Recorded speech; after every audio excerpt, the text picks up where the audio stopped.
Welcome into CBS News 24/7. I'm Juliette Goodrich. Here's a look at the four big headlines we're following at 4. Some of the biggest names in the tech industry visit the Middle East as President Trump secures multi-billion-dollar investments from Saudi Arabia.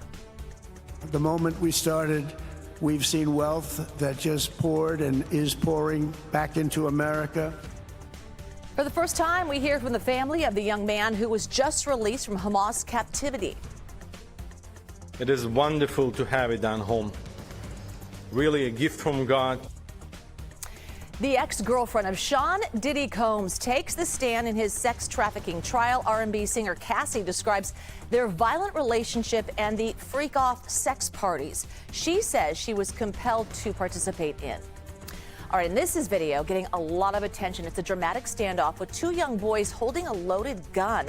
How police used a high-tech tool to prevent what could have been a tragic outcome. I'm trying everything in my power as the sheriff to make sure that we don't utilize deadly force on the child. To Saudi Arabia, where President Trump marks his first official international trip of his second term. So far, the president is securing a $600 billion investment commitment in Saudi Arabia. So here's some of what that will look like.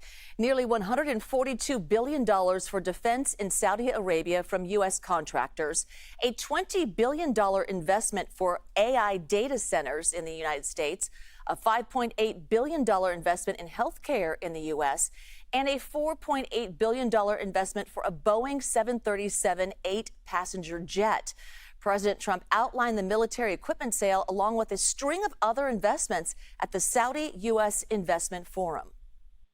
You know, nobody makes military equipment like us. We have the best military equipment, the best missiles, the best rockets, the best everything. Best submarines, by the way. Most lethal weapon in the world. In addition to purchases of $142 billion of American-made military equipment by our great Saudi partners, the largest ever. This week there are multi-billion-dollar commercial deals with Amazon, Oracle, AMD. They're all here. Uber, Qualcomm, Johnson & Johnson, and many, many more. Tracking the president's trip live from the White House, the CBS News White House correspondent Aaron Navarro. Hi, Aaron. Tell us more about this $600 billion agreement and what it means for the United States. Yeah, Jules, good to be with you. What we've learned today is at least 145 agreements that total just about $300 billion in total. And a big part of that is that defense sale that President Trump was talking about in that clip. Notable that he made a mention that they were U.S. contracts, U.S. companies exporting defense weapons capabilities to Saudi Arabia. The White House says these are some of the first deals. It's a strong indication that the U.S. is looking to deepen its economic ties with Saudi Arabia, as well as its military and political ties in this region, the Gulf region of the Middle East. Of course, in the backdrop of the president's trip is the ongoing war in Gaza, the Israeli strikes there, as well as the attempts and negotiation talks between the U.S. and Iran to prevent Iran from having a nuclear weapon. It's also notable that in addition to all the economic agreements, there were also agreements between the U.S. Department of Justice, the Pentagon, and the FBI with their respective counterparts in Saudi Arabia. Yeah, Aaron, the president also made a major announcement to lift sanctions on Syria. How significant is that? Yeah, these are sanctions that have been in place since that civil war started in Syria in 2011. But since the ouster of dictator Bashar al-Assad just a couple months ago, the U.S. has been signaling that this could happen. Trump had signaled to reporters this could happen. And it's a sign they're looking to reset the relationship between the U.S. and Syria. This is an economic game changer for Syria, who through these sanctions had essentially been cut off from the global marketplace, had been unable really to rebuild after its civil war. And it's also in line with President Trump's remarks at that Saudi Arabian investment conference, where he talked a lot and praised Saudi Arabia a lot for their economic self-development. He wished Syria, through the lifting of the sanctions, good luck, and quipped that this was for sure a request from the Crown Prince of Saudi Arabia, Mohammed bin Salman, said, quote, "Oh, what I do for the Crown Prince." We also know that the Turkish president had been asking for these sanctions to be lifted as well. Aaron Navarro. Aaron, thank you so much. To Wall Street now, where investors react to those massive deals in Saudi Arabia. The Dow dipped today, but big tech saw gains. So let's take a look at our interactive stock market heat map brought to you by FinViz, showing the top 500 stocks. So look at this. As you can see, big tech names like NVIDIA and Amazon landed in the green as their CEOs joined President Trump on his trip to Saudi Arabia. So CBS News Money Watch correspondent Kelly O'Grady joining us now. Hi, Kelly. So with Trump touting massive investments, I guess what might be dragging the Dow down?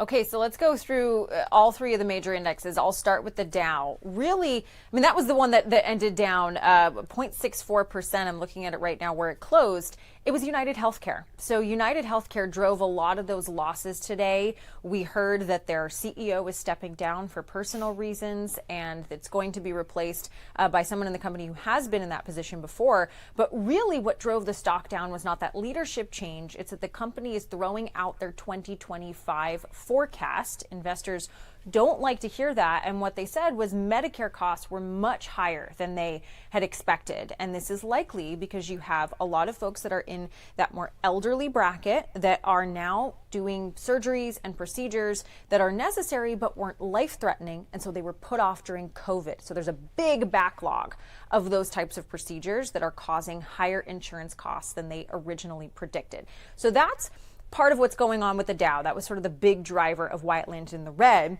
That being said, both of the other major indexes saw good gains today. And the NASDAQ I'll highlight, Aaron was just talking about all of these tech CEOs, NVIDIA sending 18,000 chips to Saudi Arabia. NVIDIA gained 6%. We always talk about how the NASDAQ is really driven by the tech stocks. So NVIDIA was a part of that, but it also brought up a number of other chip stocks. And then the S&P 500, I'll close by saying we are finally in positive territory year to date for the S&P 500. Just barely. The index is up 0.3%, but it's erased a lot of the losses that we've seen this year, and we're finally in positive territory. The NASDAQ and the Dow have not reached positive territory year to date when you look at the gains or losses that they made from January 1st until now. But the S&P 500 is the first to climb back up into that positive territory, Jules. Okay, so there is new data on inflation today. Tell us what we learned. Good inflation report. So we were looking for things to come down closer to 2%. We came in at 2.3% on an annual basis. So still higher than the Federal Reserve's target, but the lowest that we have seen that number since February of 2021. So this is pretty significant. And we saw decreases in food at home, groceries, egg prices were down nearly 13% month over month. And so what this tells you is the impacts that we are worried about when it comes to tariffs, they have not really hit the data yet. There was one area that stuck out to me, vehicle parts. Those were up 2.2% month over month. Think about where a lot of your vehicle parts come from, China, of course. But we have not seen the broader tariffs that were placed on a number of different countries, most of the countries in the world, that 10% in April, as well as that 145% on China in April, now down to 30%. That we're going to likely see over the next few months. So the good news today for investors and the economy, we're at a good spot with inflation. The question is what comes next, Jules. All right, great information. Kelly O'Grady. Kelly, thank you. The fate of the Menendez brothers playing out in a Los Angeles courtroom. Could they be resentenced for the murder of their parents? We are live for the high-stakes hearing next. You're watching CBS News 24/7.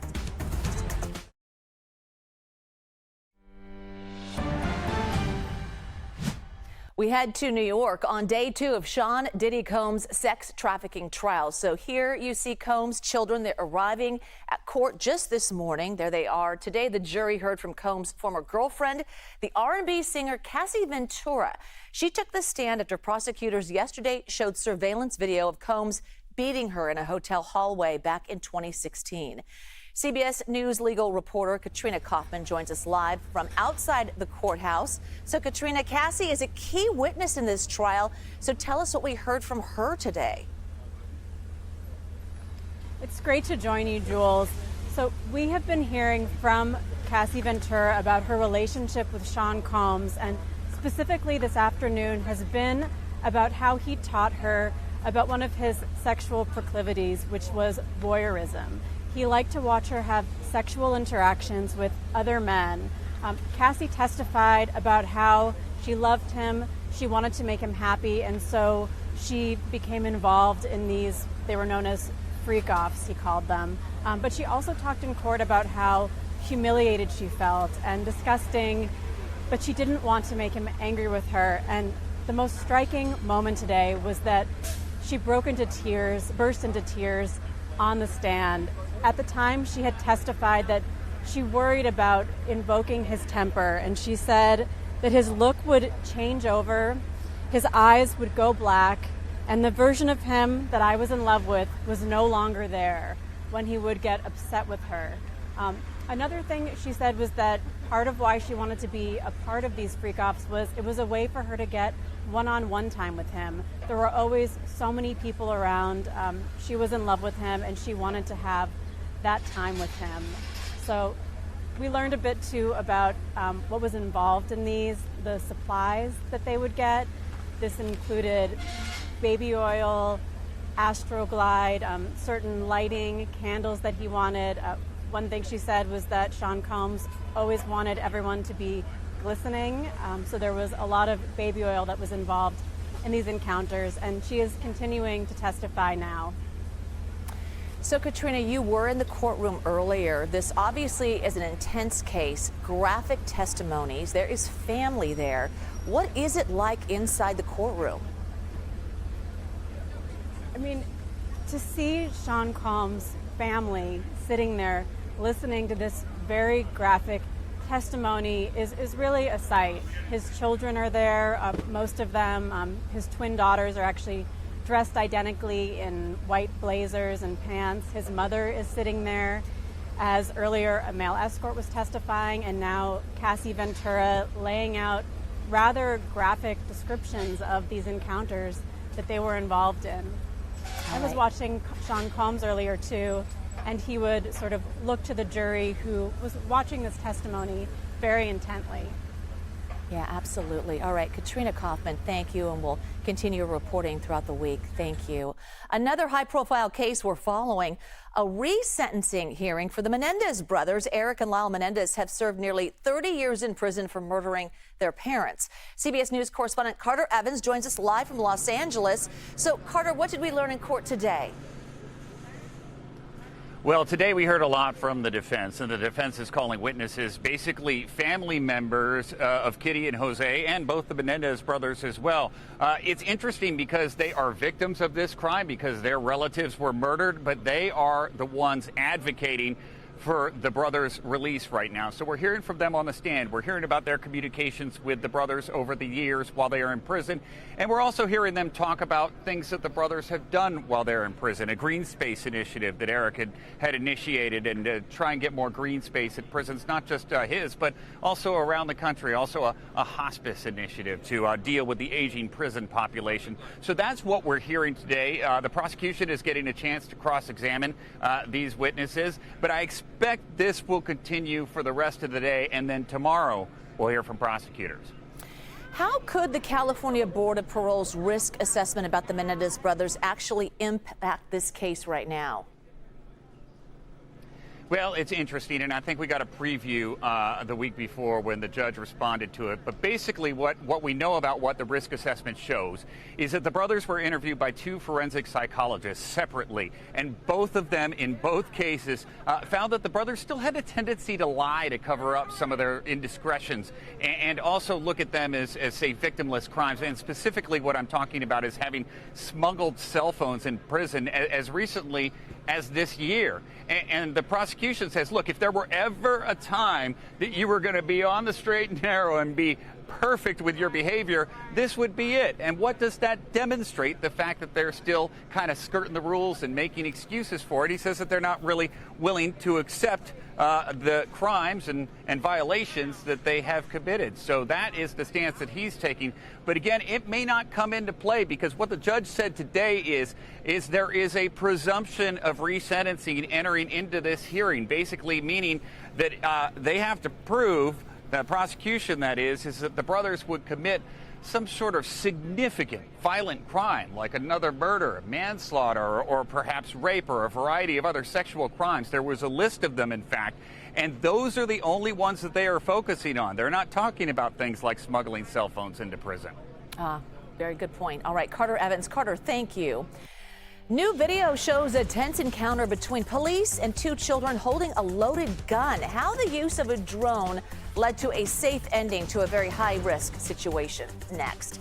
You're watching CBS News 24/7.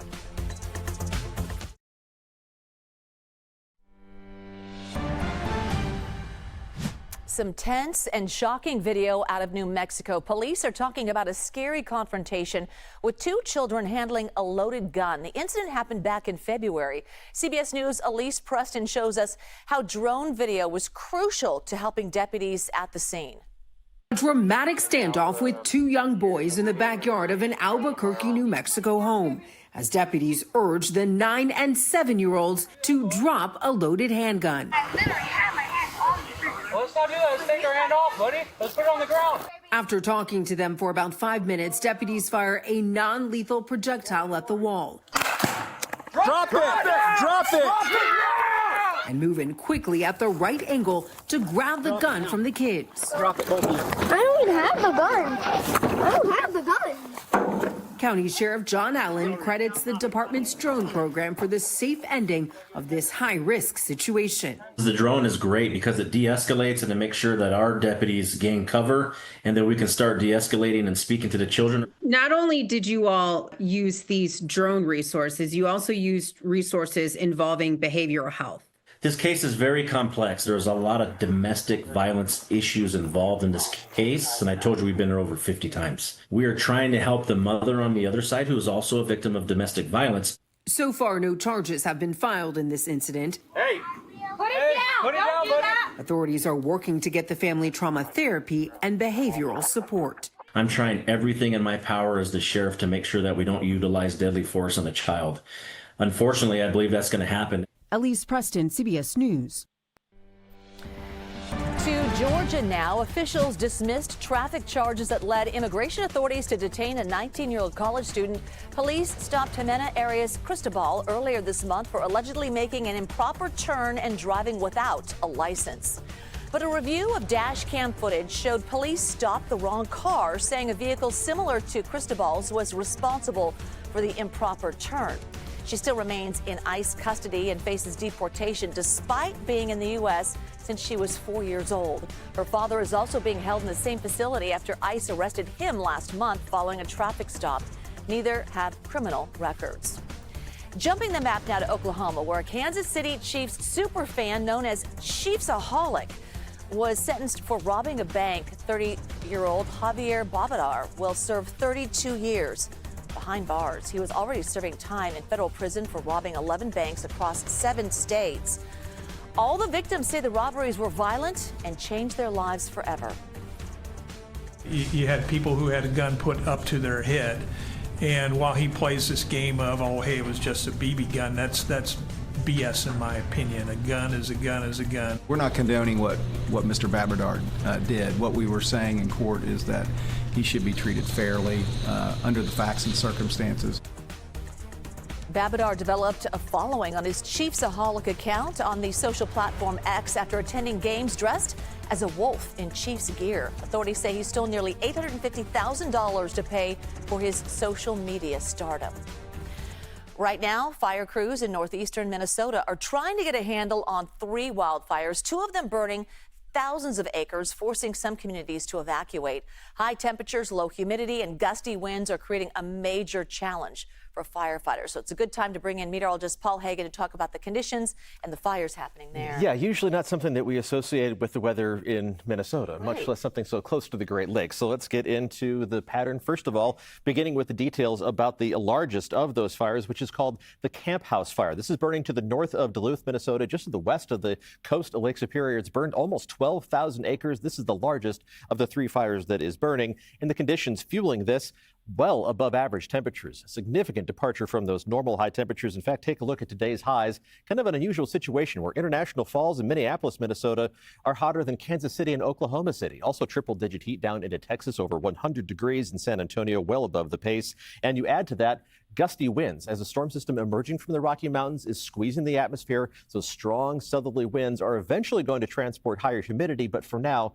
they're just fanning the flames in northeastern Minnesota and also leading to the development of a significant fire weather threat just a little ways to the west, the Red River Valley of the north. That separates North Dakota from Minnesota. Critical fire weather conditions there, but the storm system that is resulting in that fire weather threat is also going to result in a severe weather threat. As the storm emerges from the Rocky Mountains, it's going to tap into the moisture eventually moving up from the Gulf of Mexico, and widespread thunderstorms developing tomorrow and continuing to march farther and farther to the east through the upper Midwest and towards the Great Lakes. And that has resulted in a couple of days of heightened severe weather conditions. So the severe weather threat for tomorrow is going to peak in the slight category. This is for Wednesday. We're talking about the area shaded in yellow, mostly in the Dakotas into northern Nebraska, and then one higher category for Thursday as the storm system continues to evolve, an enhanced risk, level 3 out of 5, really bullseyed on Wisconsin, bringing the threat of not only damaging straight-line winds and large hail, but also the possibility of isolated tornadoes and even the risk of flash flooding. So from a fire weather threat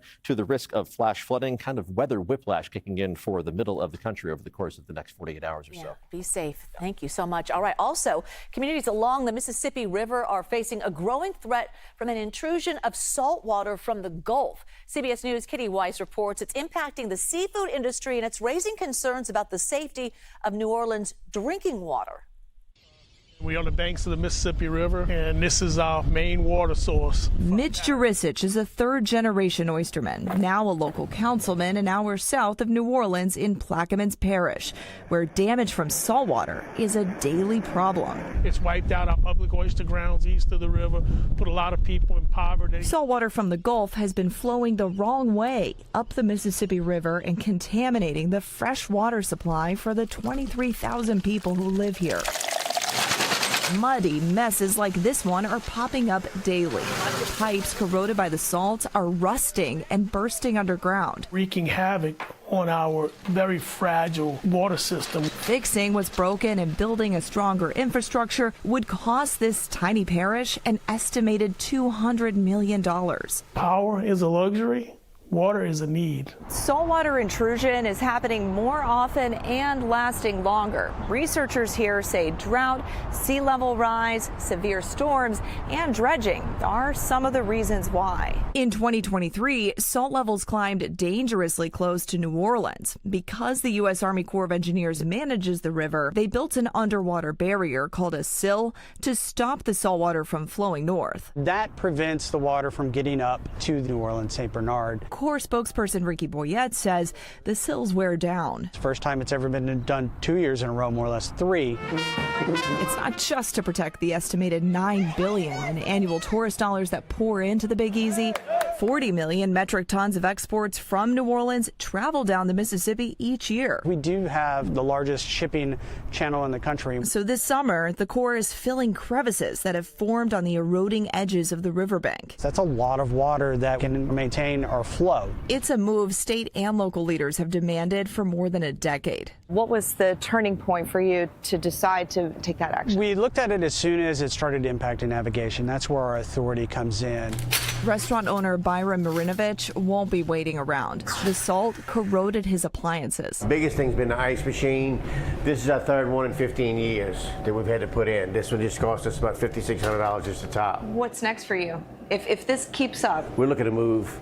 Really? Yes. Not having clean water is really like at the top of the list. But Jurisich is staying put. I'm not moving. This is my home. Battling a quiet enemy. Katie Weiss, CBS News, New Orleans. A new bill in one state is limiting how much time children can spend scrolling on social media. Details next. You're watching CBS News 24/7.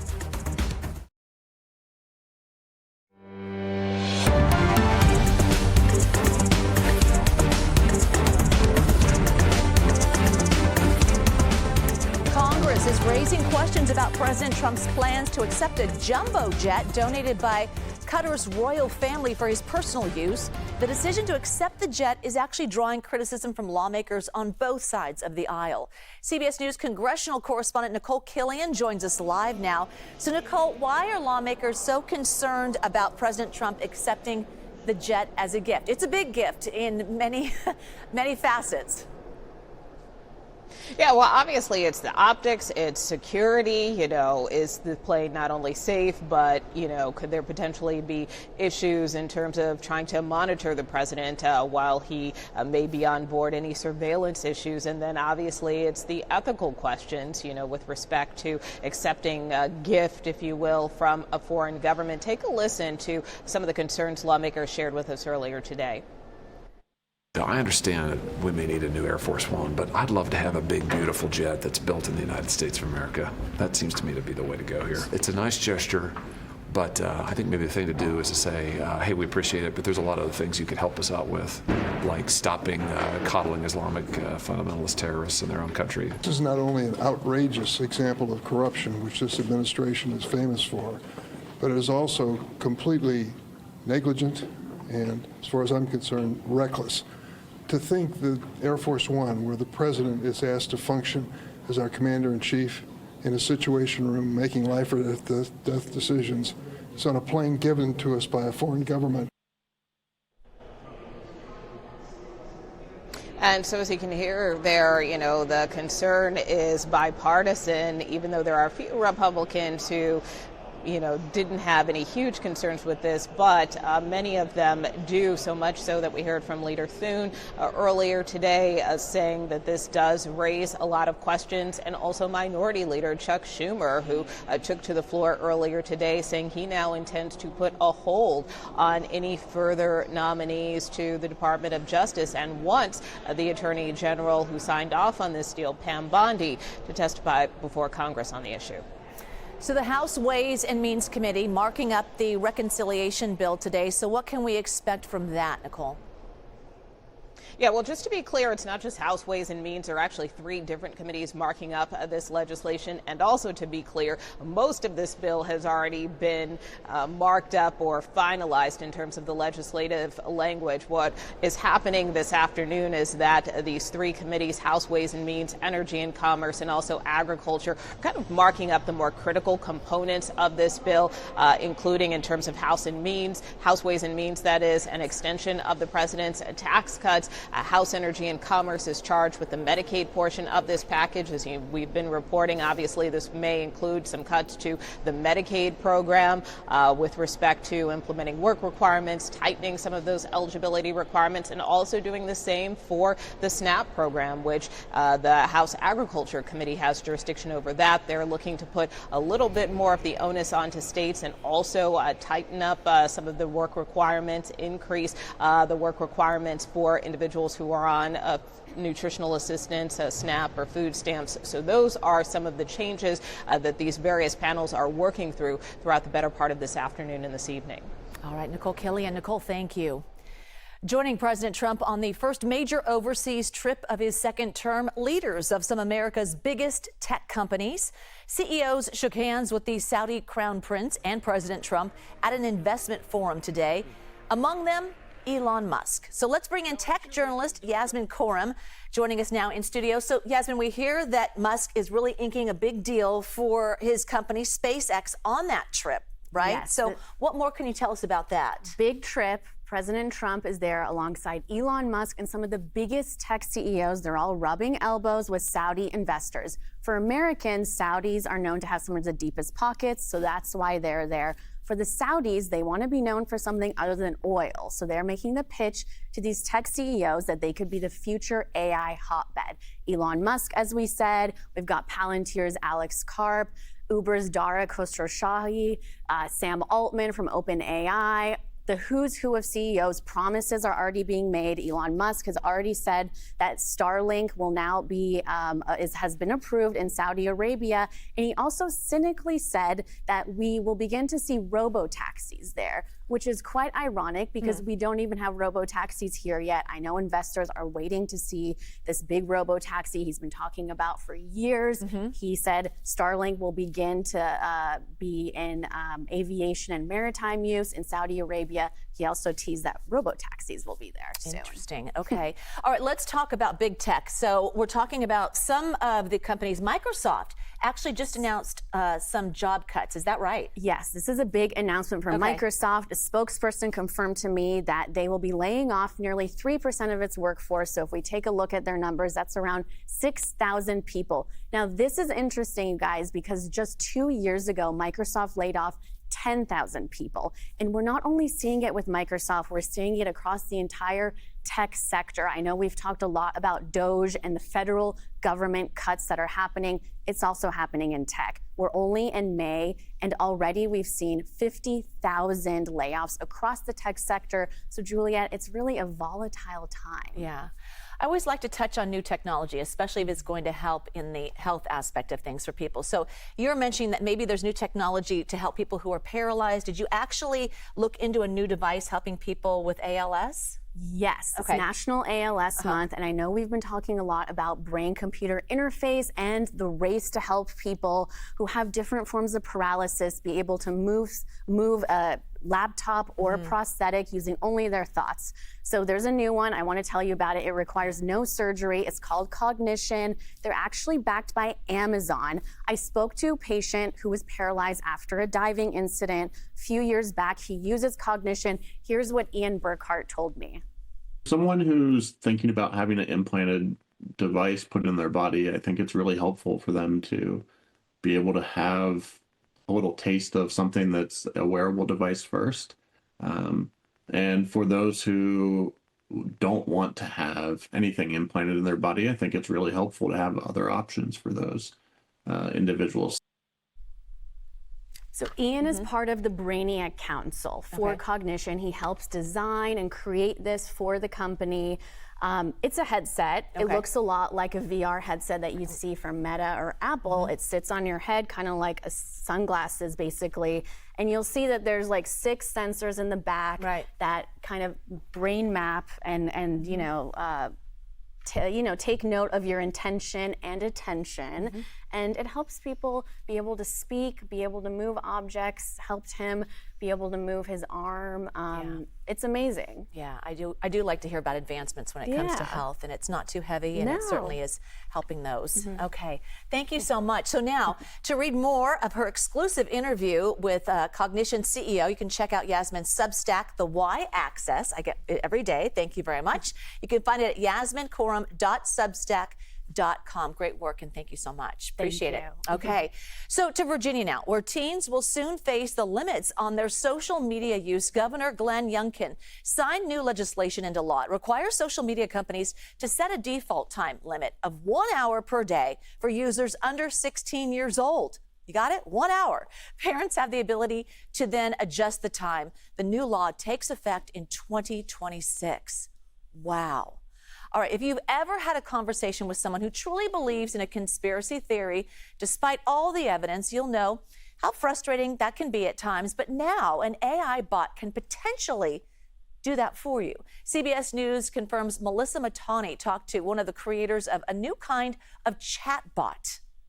AI chatbots like ChatGPT are often blamed for spreading inaccurate information and sometimes even conspiracy theories. But a recent study shows one chatbot is trying to do the opposite with a more objective approach and help bring people back to the truth. Researchers at a trio of universities made and tested an AI chatbot known as Debunkbot. They found it reduced conspiracy beliefs by an average of 20%, and around 25% of participants rejected their previously held beliefs altogether. We talked to American University's Thomas Costello, who created Debunkbot. He told us a bot could possibly be more effective than a relative or friend in disputing conspiracies because it takes away the emotion that usually comes when you're talking to a loved one. So someone comes in, they describe their very specific beliefs, and the AI is able to, search across the corpus of information that it has in its training data, identify little bits of facts that are relevant to that person's beliefs, and then show them to them in the form of a logical argument to try to change their mind. So how does a bot really work in practice? Well, people start by writing a belief they have or a theory they're curious about, as you can see here. Then they go through 3 rounds of Q&A where the bot responds to their questions with very detailed answers. Now, while the bot was shown to reduce conspiracy-type beliefs by an average of 20%, that doesn't mean that the other 80% didn't work. There were varied levels of success. Some showed a less significant drop and others didn't move much at all. But Costello says Debunkbot can make some sort of a dent in even some of the hardest held beliefs. The evidence that people hold supporting their conspiracy beliefs is just really varied. It changes a lot from person to person, and that makes a scalable intervention that can use information to combat a whole population set of conspiracy beliefs just really challenging logistically. While there's still a lot of work to be done, Costello hopes more AI chatbots can be trained to act like Debunkbot and be included on platforms that contain a lot of misinformation to help people filter out the truth. Melissa Matani, CBS News, New York. The FAA wants to limit Newark Liberty Airport to 56 flights per hour through mid-June. The airport typically has a capacity for over 70 flights per hour, weather permitting. The FAA says the capacity is needed to fast-track upgrades to the system. The agency says it's already done some repairs at Newark and is working with Verizon to improve telecommunications on connections for air traffic controllers there. This comes after Newark saw 3 equipment malfunctions in just 2 weeks. Kim Kardashian faces the gang accused of robbing her at gunpoint in a Paris hotel room. Her emotional testimony next. You're watching CBS News 24/7.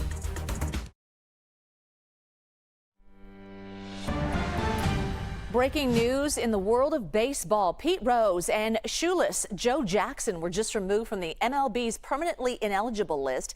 Major League Baseball Commissioner Robert D. Manfred Jr. issuing the decision just moments ago.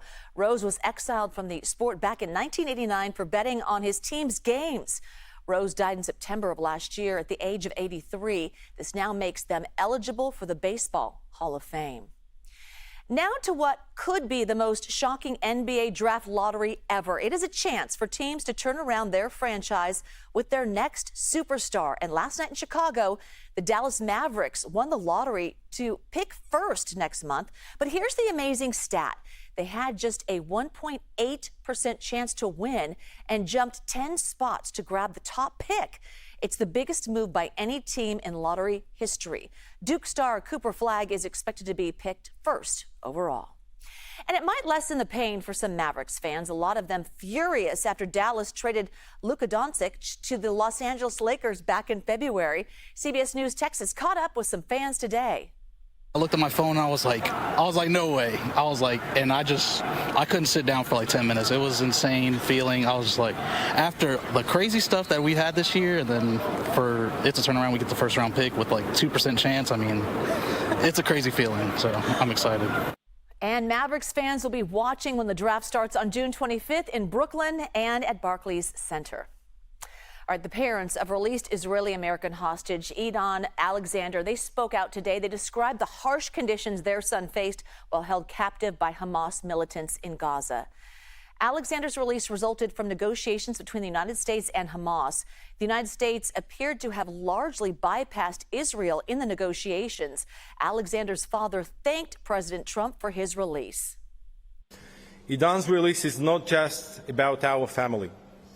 Because of the leadership of the president, it also means that tomorrow, literally tomorrow, a new negotiation will begin that could lead to the release of more hostages and eventually the end of this war.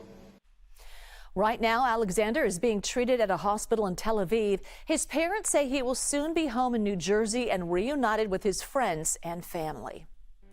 On to news we're following around the world. Ukrainian President Vladimir Zelensky says he will wait for Russian President Vladimir Putin in Turkey to conduct face-to-face talks about the war in Ukraine.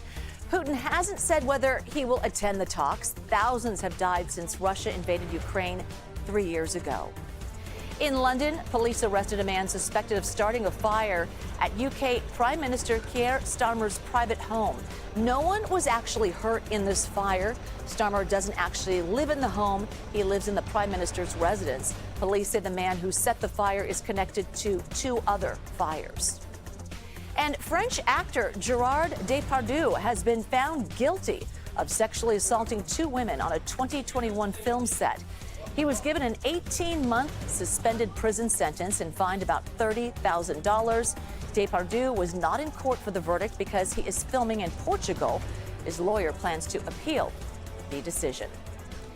Celebrity billionaire Kim Kardashian took the witness stand today at the trial of a gang accused of robbing her at gunpoint in her Paris hotel room back in 2016. CBS News' Tina Krause reports Kardashian testified that one of the men pulled her to him while she was in just a bathrobe. When it comes to star witnesses, few draw more attention than Kim Kardashian. The reality TV icon stepped into a Paris courtroom to face the men accused of robbing her at gunpoint in Paris more than 8 years ago. Kardashian cried as she recalled the night of the robbery, telling the court she thought she was going to be raped and killed, as masked men bound her with zip ties and duct tape, stealing up to $9 million in jewels, including a $4 million engagement ring given to her by then-husband, rapper Kanye West. The 44-year-old said the attackers stormed her hotel suite dressed as police officers, holding the concierge in handcuffs. She testified, "I was pretty hysterical, and I just looked at the concierge and told him, what is going to happen to us? I have to make it home to my babies." The French media has dubbed the alleged attackers the grandpa robbers because the 9 men and 1 woman are mostly in their 60s and 70s. All but 2 deny any involvement in the robbery. Earlier Tuesday, a childhood friend of Kardashian's, stylist Simone Harouche, told the court the trauma forever changed Kim, robbing her of a basic human right, freedom. Kardashian testified to this day she can't sleep at night without several security people on guard at her home. Tina Krause, CBS News, London.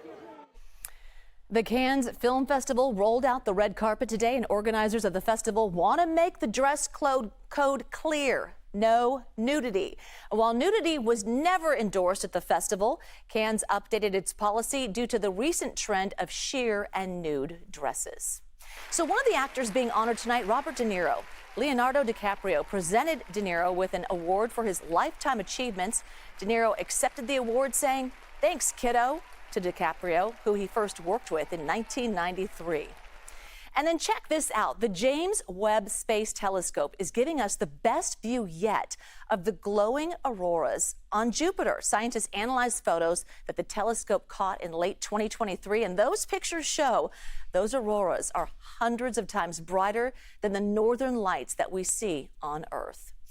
Another story that's out of this world, an object that weighs half a ton came down from space to planet Earth.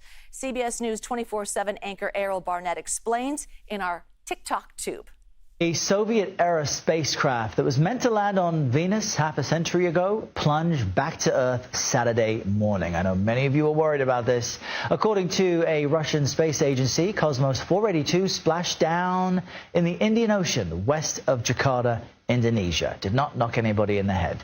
The spacecraft was part of the Soviet Venera program and got stuck in Earth's orbit due to a malfunction during launch way back in 1972. Our social team has so much great content like this on our TikTok and Instagram pages, so follow us at the handle CBS News. America Decides is next. The Trump administration is set to end a program that offered deportation protections for thousands of people from Afghanistan. Major Garrett will speak to the head of an advocacy group that helps Afghans in the United States about the move. And we leave you now with a live look at Fort Worth, Texas, where millions are bracing for the heat. Dangerous temperatures are on tap for parts of the state this week. You're watching CBS News 24/7.